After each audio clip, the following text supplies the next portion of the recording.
Curfews have been instituted around the country on Saturday as mass demonstrations broke out nationwide and cities braced for another night of protests. A curfew went back in effect in Minneapolis on Saturday at 8 p.m. after the city braced for another night of unrest. By being out tonight and breaking the 8 p.m. curfew, you are helping the people using crowds as cover to prey on Minneapolis and destroy community, Mayor Jacob Frey wrote on Twitter. The city was also under curfew on Friday night. Frey said the governor has fully mobilized the Minnesota National Guard to respond to demonstrations in the city on Saturday. Violating curfew is punishable by up to a $1,000 fine and 90 days in jail, the mayor's emergency regulation said. Mayor Lori Lightfoot announced on Saturday that Chicago would go under a curfew at 9 p.m. until 6 a.m. until further notice. On Saturday, thousands marched through the Windy City's downtown after more than 100 protesters were arrested Friday night. Mayor Eric Garcetti said originally set a curfew starting at 8 p.m. for downtown Los Angeles lasting until 5:30 a.m., and later expanded it to include the whole city. We will always protect free speech and Angelenos' right to live without fear of violence or vandalism, Garcetti wrote on Twitter, saying the curfew is meant to increase safety for demonstrators, law enforcement and all citizens of Los Angeles. Protests in LA were already underway on Saturday as buses were overtaken and multiple police cars were set on fire in the city's fourth day of protests.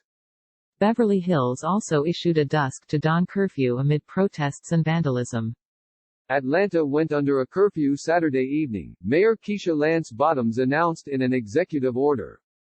The decree applies to the entire city and began at 9 p.m. and will last until sunrise. The city said the curfew is a result of the recent acts of violence during protests.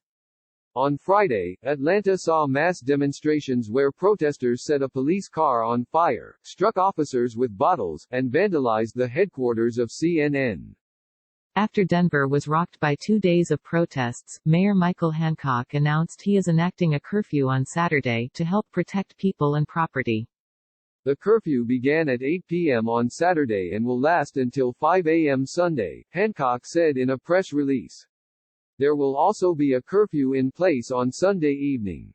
The mayor said 34 people have been arrested in the past 2 nights of protest, and called the destruction in the city reckless, inexcusable, and unacceptable.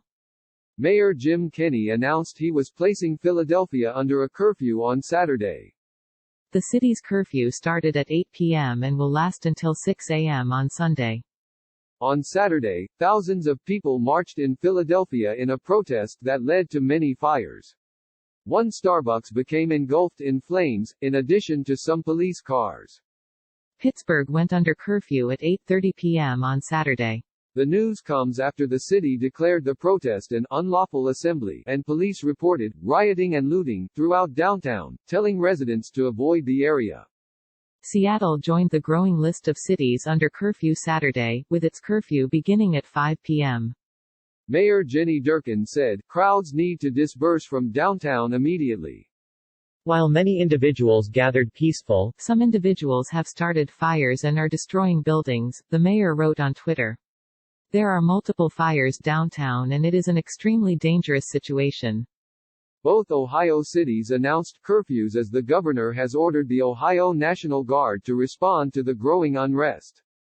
In Cleveland, the curfew began at 8 p.m. and will last until 8 a.m. Sunday morning. The curfew will also be in place Sunday evening into Monday morning. The Columbus curfew began at 10 p.m. Saturday and goes until 6 a.m. Sunday. In this time of deep anger, sadness, and frustration, we stand with those who are expressing their First Amendment rights, but we will not stand for those who wish to inflict pain and cause destruction, Governor Mike DeWine wrote on Twitter Saturday. Portland went back under curfew on Saturday night. Mayor Ted Wheeler declared a state of emergency early Saturday morning, immediately putting the city into a curfew until 6 a.m. The curfew resumed on Saturday at 8 p.m. and will lift on Sunday at 6 a.m. Eugene, Oregon, south of Portland, also enacted a curfew on Saturday, beginning at 9 p.m. and lasting until 6 a.m. Sunday. Rochester, New York enacted a curfew on Saturday in the city between 9 p.m. and 7 a.m. Sunday morning. Mayor Lovely Warren said the order was put into effect due to potential for widespread breach of peace. The city saw a large demonstration, where police shot pepper balls at protesters, according to NBC Rochester affiliate. Miami-Dade County Mayor Carlos Jimenez announced a county-wide curfew Saturday. The announcement comes after the city saw widespread demonstration, and dozens of protesters and police faced off outside a Miami police department. Wisconsin's biggest city will be under curfew on Saturday after the mayor said demonstrations turned unlawful and violent on Friday. The lockdown will last from 9 p.m. Saturday until 7 a.m. Sunday. Salt Lake City, Utah is under curfew Saturday night until 6 a.m. Monday morning. Mayor Aaron Mendenhall said the curfew is due to protests that hit the city on Saturday, and people cannot be on the streets except for certain exceptions. Utah also deployed the state's National Guard to the city on Saturday.